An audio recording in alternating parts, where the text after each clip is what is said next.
Next lecture number 14 physics का rotatory motion. आपने कल पढ़ा था सर्कुलर मोशन। बच्चे सर्कुलर मोशन होता है motion of an object in a circular path, और जो रोटेटरी मोशन है ये है स्पिनिंग मोशन। देखें स्पिनिंग की मैं अभी आपको डिफरेंस बताऊंगा। The spinning motion of an object around its own axis is called rotatory motion. For example लट्टू बचपन में घुमाए हैं, लट्टू को ऐसे फेंकते हैं तो वो अपने एक्सिस के गिर्द घूम रहा होता है, वो कील के गिर्द, कील उसके अंदर से गुजर रही होती है ना, तो ये कौन सी स्पिनिंग मोशन ऑफ टॉप, लट्टू को कहते हैं टॉप। इसी तरह से अर्थ जो है ज़मीन, वो ऐसे भी घूमती है और ऐसे भी घूमती है। मैं आपको बंद कर दिखाता हूँ। देखें ये मैं हूँ, ये दरमियान में कोई जगह है, फॉर एग्जाम्पल मैं इसके गिर्द ऐसे घूम रहा हूँ, ये ऐसे घूमता हूँ, मैं बिल्कुल ऐसे मूव करता हूँ, ठीक है। तो ये मेरी होगी कौन सी मोशन, सर्कुलर मोशन। अगर मैं अपने एक्सिस के गिर्द मूव करता हूँ, अपने एक्सिस के गिर्द कैसे, ऐसे, इसी पॉइंट पर, अपने ही पॉइंट पर, किसी और चीज़ के गिर्द नहीं, अपने ही पॉइंट पर अगर मैं मूव करता हूँ ऐसे, स्पिनिंग, इसे कहते हैं स्पिनिंग। अपने ही एक्सिस के गिर्द जिस जगह पर खड़े हैं, इसको देखें, ये फॉर एग्जांपल एक और वो मार्कर है, ये अगर ऐसे मूव कर रहा है, ये देखें, ये this is called circular motion. Axis, अपने एक्सिस नहीं, किसी और ऑब्जेक्ट के गिर्द मूव कर रहा है। और अगर ये यूं मूव कर रहा है ऐसे, ये स्पिनिंग है।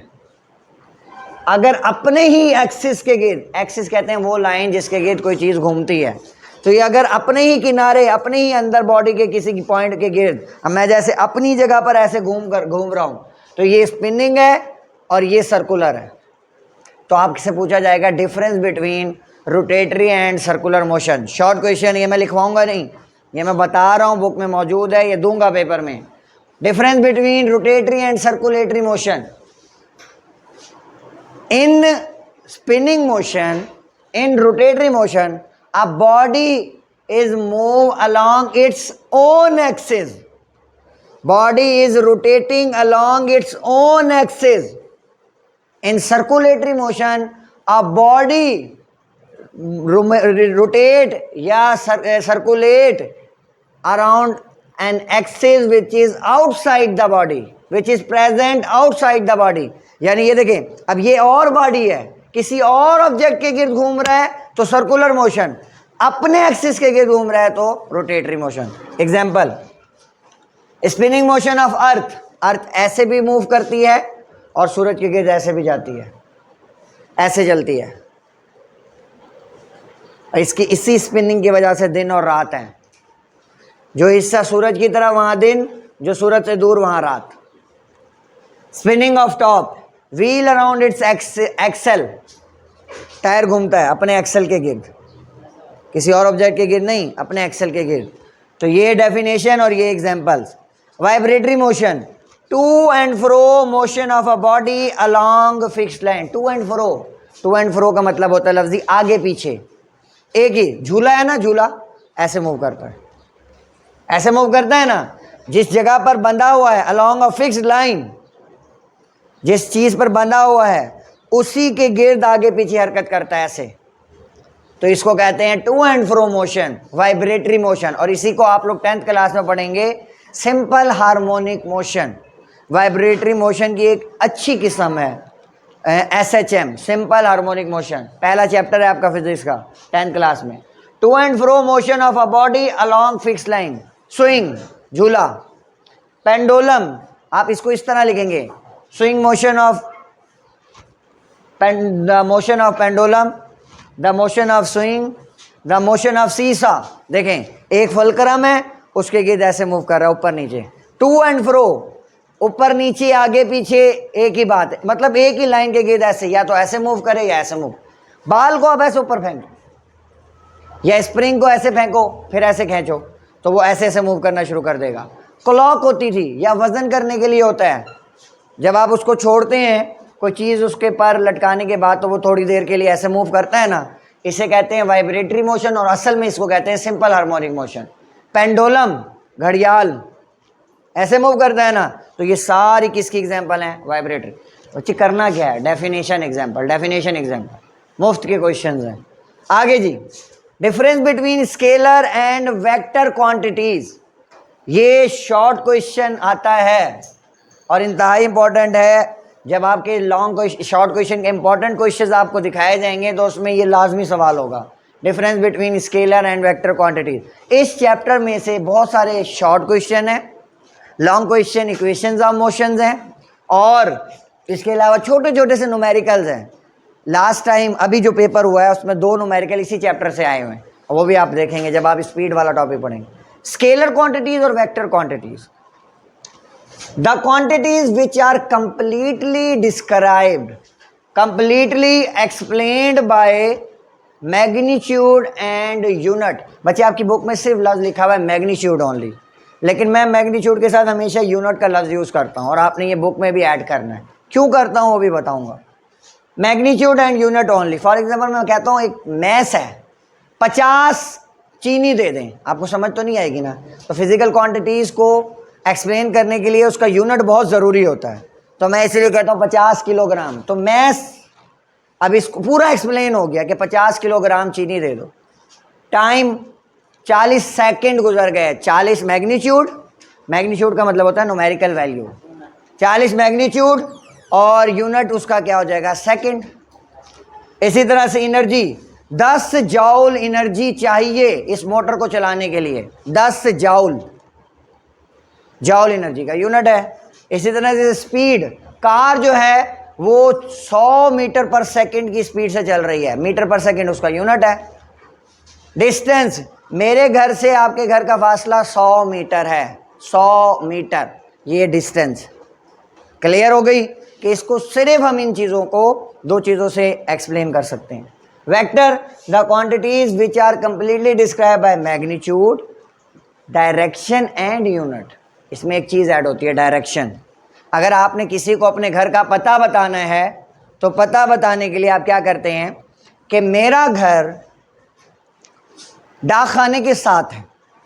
अब वो कहा कहेगा डाक खाने के किस तरफ साथ है, राइट साइड पर है, लेफ्ट साइड पर है, किस साइड पर है, हमें तो नहीं पता। उसके लिए फिर आपको ज़रूरी, आप कहते हैं कि मेरा घर डाक खाने के शुमाल की तरफ 4 दुकानें छोड़कर। अब पूरी बात समझ आ गई, पूरी बात समझे। तो पूरी बात समझने के लिए direction same, east west, north south, शुमाल मशरिक मगरिब, जो है जनूब, ये सारी चीज़ें। अब unit, force, momentum, inertia, velocity, displacement, इनमें से कोई से 2-3 नाम आप लोग याद कर सकते हैं। सारे करेंगे तो ज़्यादा अच्छा है कि आपके बार बार यूज़ होंगी वेक्टर क्वांटिटी और वो। अब फोर्स, मैंने 10 न्यूटन की फोर्स लगाई इसके ऊपर। अब ये नहीं पता कि इसके ऊपर यहाँ फोर्स लगाई, इस डायरेक्शन में लगाई, इस डायरेक्शन में लगाई, इस डायरेक्शन में लगाई। तो जब मैं कहूँगा ना मैंने 10 न्यूटन की फोर्स लगाई इसके शुमाल की जानी फॉर एग्जांपल, तो ऐसे पता चल जाएगा कि यहाँ फोर्स लगी हुई है। बॉडी है फॉर एग्जांपल, एक ये ऑब्जेक्ट है, 10 न्यूटन की फोर्स इधर लग रही है इस पर और 10 न्यूटन की इधर लग रही है। तो अब ये 10 और 10 20 न्यूटन की स्पीड से मूव करेगा। और अगर एक 10 न्यूटन की फोर्स एक जगह लग रही है, फॉर एग्जांपल नीचे से ऊपर लग रही है और एक ऊपर से नीचे लग रही है, तो ये वाली दोनों फोर्सेस एक दूसरे को कैंसिल कर देंगी। जितनी उधर ऊपर से लग रही है उतनी नीचे से लग रही है, वो बराबर हो। तो इसके लिए डायरेक्शन बताना बहुत ज़रूरी है। वेलोसिटी की एग्जांपल दूं कि गाड़ी 40 मीटर पर सेकंड से शुमाल की तरफ जा रही है, वेलोसिटी डिस्प्लेसमेंट में तब्दीली की शरह है और स्पीड डिस्टेंस में तब्दीली की शरह है। डिस्टेंस, अगर मैं कहता हूँ ना आपका घर मेरे घर से 100 मीटर फासले पर है, इसका मतलब है मैं डिस्टेंस बता रहा हूँ, मैं आपको स्केलर क्वांटिटी बता रहा हूँ। अगर मैं आपको कहता हूँ कि मेरा आपका घर मेरे घर से शुमाल की जानिब 100 मीटर है, तो ये मैं आपको बता रहा हूँ डिस्प्लेसमेंट। डिस्प्लेसमेंट और डिस्टेंस का डिफरेंस लॉन्ग क्वेश्चन है, वो हम लोग कल पढ़ेंगे। अच्छा, एक और चीज़ इस वेक्टर में ऐड कर लेते हैं कि वेक्टर को कैसे रिप्रेजेंट करते हैं, कैसे पता चलेगा कि ये वेक्टर क्वांटिटी है या ये स्केलर क्वांटिटी। उसको अगर हमने सिर्फ लिखा हुआ हो, अगर मैं ये वर्क है, वर्क को मैं ऐसे लिखूंगा W, टाइम है, टाइम को मैं ऐसे लिखूंगा T, एनर्जी है, एनर्जी को मैं लिखूंगा E, स्पीड है, स्पीड को लिखूंगा v, डिस्टेंस को मैं लिखूंगा s या d, दोनों लिखता हूँ, s भी लिखता हूँ d भी लिखता हूँ। और इसको भी मैं अब लिखूंगा, फोर्स को लिख रहा हूँ f, मोमेंटम को लिख रहा हूँ p, इनर्शिया को लिख रहा हूँ i, वेलोसिटी को लिख रहा हूँ v, डिस्प्लेसमेंट को लिख रहा हूँ d। अब इसमें और इसमें तो कोई फ़र्क नज़र नहीं आ रहा, तो इसको फ़र्क करने के लिए इसको लिखने का तरीका ये है, how vector is represented. Vector is represented by arrow head on its top or with bold letter. या तो मैं इसको इसके ऊपर ऐसे एक एरो हेड बना दूंगा, जब मैंने ये एरो हेड लगाया हुआ होगा तो आपको फौरन पता चल जाएगा सर ये वेक्टर क्वांटिटी है। और ये इसके अगर मैं नहीं लगाता तो आप कहोगे सर स्केलर क्वांटिटी है, मैं पूछूंगा क्यों, कहेंगे सर आपने तो वो लगाया ही नहीं है। या फिर bold letter, bold letter F है ना, इसको डबल कर दो, मोटा कर दो। नॉर्मली ना इसको टेढ़ी वर्डिंग में लिखते हैं और इटालियन, तो इसलिए वो लिख नहीं सकते आप, इसको मार्कर से बड़ा बड़ा लिखते थे कि बोल्ड लेटर है। अगर सिंपल अब ये बोल्ड लेटर हो, अब पी लिखना है फॉर एग्जांपल, मैंने ये पी लिखा, अब इसको बोल्ड करना है, इसको ऐसे बोल्ड कर दो, इसको भर दो। अब जब ये वेक्टर इज रिप्रेजेंटेड तो आप कहेंगे vector is represented by arrow head on its top or with bold letter. या तो बोल्ड लेटर लिखेंगे या उसके ऊपर एरो हेड लगा देंगे। क्लियर है ये बात। और इसको लिखने का यही तरीका है, वेक्टर को रिप्रेजेंट करने का तरीका ये है कि आप ऐसे बनाते हैं एरो, टेल से लेकर यहाँ हेड तक का फासला ये वेक्टर होता है। और ये हेड जो है वो क्या शो करेगा, डायरेक्शन, और ये जो लाइन है ये शो करेगी इसका मैग्नीट्यूड। 10 सेंटीमीटर की लाइन है, 5 सेंटीमीटर की लाइन है।